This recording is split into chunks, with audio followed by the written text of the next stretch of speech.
So Ready Player One has finally came to the big screen and everyone including their grandma started to talk about VR. Of course we are nowhere near the movie world, but virtual reality is a lot more accessible than you think.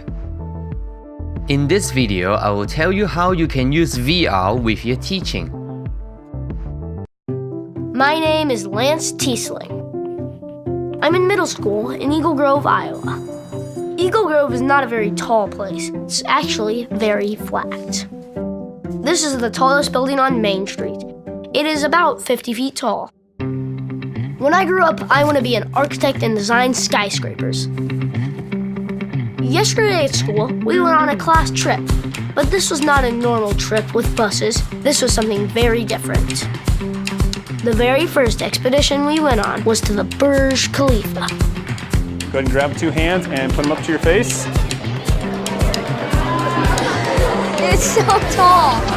Okay, we're gonna go to the 153rd floor.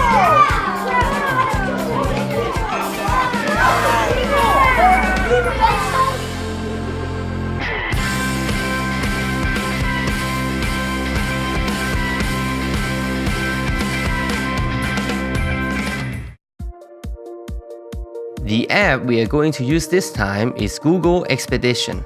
You can find it on Android devices and also iOS devices, and the price is free. Once you launch the app, it will ask you whether you want to be a guide or an explorer. As the teacher, you will want to be the guide. One guide can monitor multiple devices at the same time, so you can look after a bunch of students with one single tablet. As you can see from the screen, you can see a lot of different scenes and scenarios you can choose from. Once you have chosen the scenario that you want to use, simply click on the picture and it will start to download.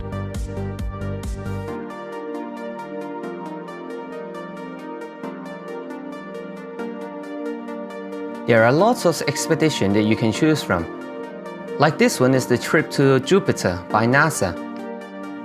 There are more expeditions about astronomy too. One of the major reasons to use Google Expeditions is that you can bring students on virtual field trips that normally you can't bring them there. Like this one, the human respiratory system.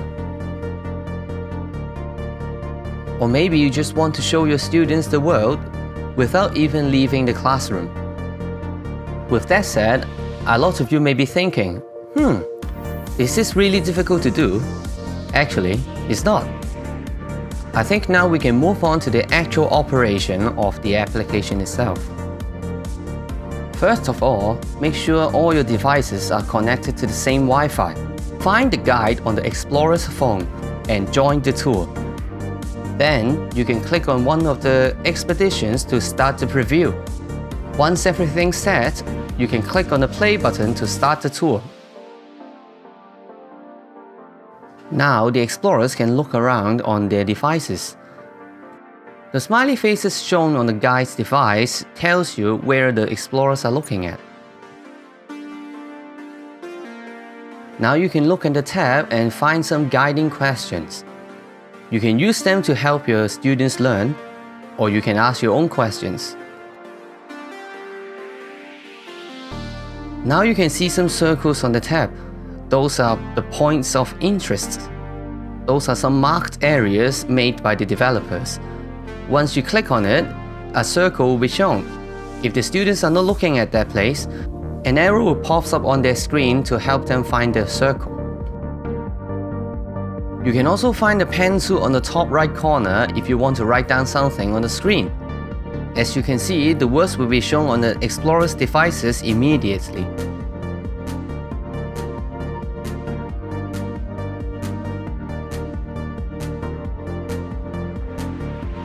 You can also make a custom focus point on the screen by pressing and holding somewhere on the screen. When you want to move on to the next scene, swipe left on the tab. Press start again and then the next scene will start playing. Now you have learned the basics of Google Expeditions. Next, I'm going to share some tips about using Google Expeditions in the classroom. Before we go on, make sure you subscribe to the channel. So my first tip to you is that VR is actually not a must. Yes, I understand that using VR can bring this whole experience to another level.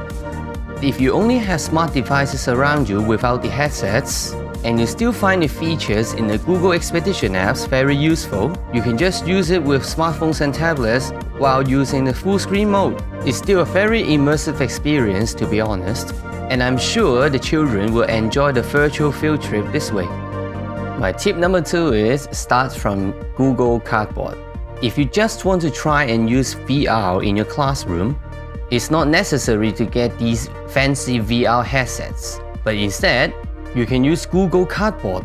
Google Cardboard brings immersive experiences to everyone in a simple and affordable way. I will put the link in the description below if you are interested in getting yourself a Google Cardboard. Thank you very much for watching. Leave a comment, like, subscribe, or click on the bell icon. I will see you on the next video.